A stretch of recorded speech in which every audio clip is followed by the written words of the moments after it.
You want to know one thing about the stock market that really drives me bonkers? Stocks that go on trading halt forever. I've got this stock in my portfolio that has been on trading halt now for over 12 months. Now this sort of thing doesn't happen all of the time, but it does happen. And the trouble is, when it does happen, if you're holding that stock, there's absolutely nothing you can do but wait.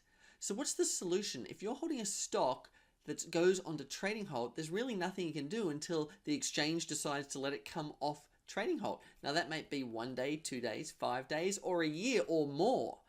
So the only thing that you can really do is make sure that every single position that you hold in your portfolio is very small, a small proportion of your total assets, your total capital. Because when your position size is small, this sort of thing doesn't have to bother you. Now this stock is annoying, yeah, it's driving me crazy, but it's still only a very small proportion of my total trading account. So it doesn't really matter from a financial point of view, it's just annoying. And I want to make sure that you're aware that this can actually happen, because if you're stuck with a position that goes on trading halt for a long period of time, that capital is tied up.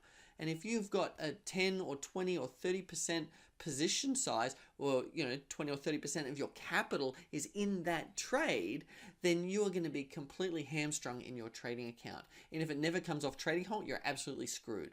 So when you're sizing your positions, make sure your exposure on each position is a small percentage of your account, because trading halts can happen and you as the trader cannot control the duration, the length of those trading halts. That's something that's up to the exchange and the company. And if it doesn't come off trading halt for several weeks or several months, you don't want too much capital tied up in that position. So my name's Adrian Reed. This is Enlightened Stock Trading, and trading halts is one more reason to make sure that you keep your position size small. Because if a trading halt happens to you, you don't want it to limit your ability to continue to trade effectively and manage your account.